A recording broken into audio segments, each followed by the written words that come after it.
What's good, YouTube, and welcome to another KaibaHacksDartz Yu-Gi-Oh video. Today, we're back with the Dungeon Dice Monsters remake series. I believe this is part 5, and this will be the Dungeon Tiles. You know, the dungeon pieces where you summon your monsters. You know, I guess in the show, it's kind of how the dice unfold, but, you know, in the actual, you know, in at least the English game, it's just pieces. So, some of the stuff you're going to need. What I've used at least is gridded paper. As you can see, there is inch-by-inch squares. That's the actual size, which is the same size of actual, you know, Dungeon Dice Monster squares. So what we've basically done with this is we just take a sheet, and we've drawn up some of them here using what I use is just a Sharpie pen, just to try and make it as permanent as possible. You could alternatively just kind of draw these out yourself, you know, get them the right size using just a ruler. But I just, you know, take a ruler and draw them out real quick on this. I find it just makes it a little bit easier for getting everything correct. Plus, I plan to also use this possibly for the actual dungeon map itself, the game board. So these are just some of the examples. And for each one, you'd have to do 2 sides if you're doing kind of a starter set.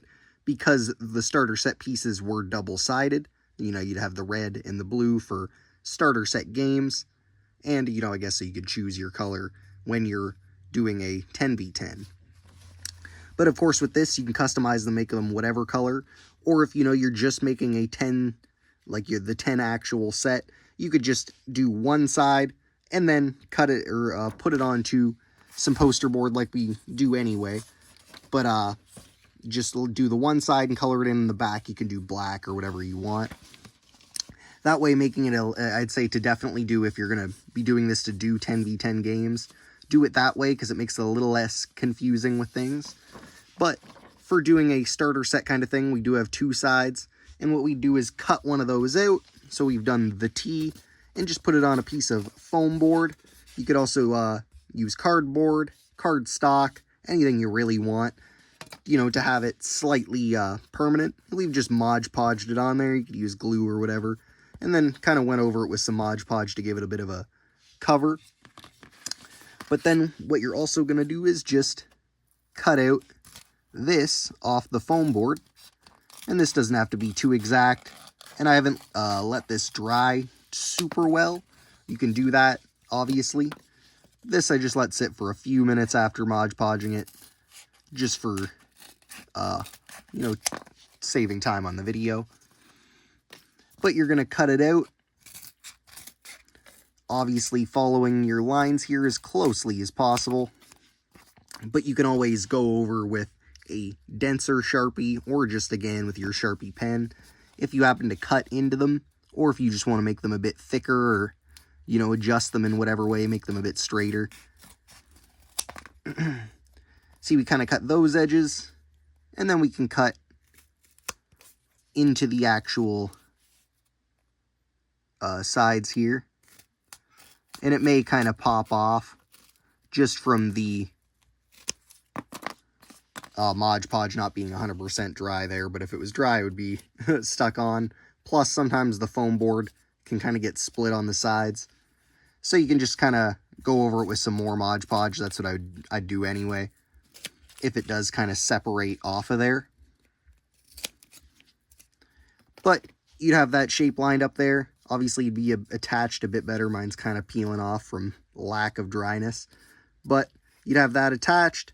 You'd take your other side and attach it to the other side, Mod Podge it on, whatever. And then you could also use clear tape and just kind of wrap them up. And before this process and or after is when you could color them in, like I said. You know, you just do this side green. So we'll just say for demonstrational purposes real quick, just a little bit of green. We'd fill that in, obviously. But that'd be the one side. And then you'd flip it over and do black or, you know, whatever. But for obviously the starter set, we would keep it red and blue. So that basically covers, you know, the easy, cheap way to do it. And then through all that process, you know, the rulers and the paper, we've come out with our 10 Dungeon Dice Monster pieces. And like I said, these are double-sided, which does add a bit of confusion for when you're trying to set them up. So I do, like I said, do recommend if you're doing 10v10 games to split the colors. Even starter set, you could split them. But I'll show the different pieces with the summoning crests up, just to make it easy if you are recreating them. So that would be your 10 pieces for, say, for one player. So you'd have 2 crosses, 2 T's, and then you have the 2 zigzags going in opposite directions, the summoning crests there. And then you have the kind of Z's here. Oh, I guess this one, sorry, that one would be that way. And then you also have this piece. I don't know if they actually have specific names, but this piece here. So basically you have the crosses and the T's are the same, but then these are just mirrored images of each other. And it's the same for blue. A little harder to see the summoning crests. I do recommend you go with a brighter Sharpie or something thicker, but it gets the job done. It's a little easier to see in real life than it is on camera. But we've made our 10 dungeon tiles, and like I said, it's pretty simple, especially without the grid paper, and I basically just got that to make it a little bit quicker and easier on myself, getting, without having to measure. I can just kind of draw out the pieces. So I do recommend that if possible. You can get it at Amazon and craft stores and stuff for pretty cheap, possibly even the dollar store. So do look around for that. And then also I plan on, upgrading this. Like I said, there's many different ways you could do this. Maybe with a 3D printer, I do have one. So in the future, could make some of these. I could just plan on, the plan basically would be making one square, get the whatever texture I want on it, and then add a star to it for the summoning ones. And then you can just use those squares, say in like Tinkercad, and attach them and make them into the right shapes. So I figure that would be pretty easy. And once I do that, I'd probably just make the files so everyone can use them. I'll see what I do with that at that point. But this is a easy alternative. They're pretty durable. Like I said, water resistant once you coat them in Mod Podge. Pretty sturdy. You could always, like I said, clear tape them. That way they're just a little bit more resilient. Oh, you could probably bend them around a bit more. Obviously these are stiff, but like I said, they work good.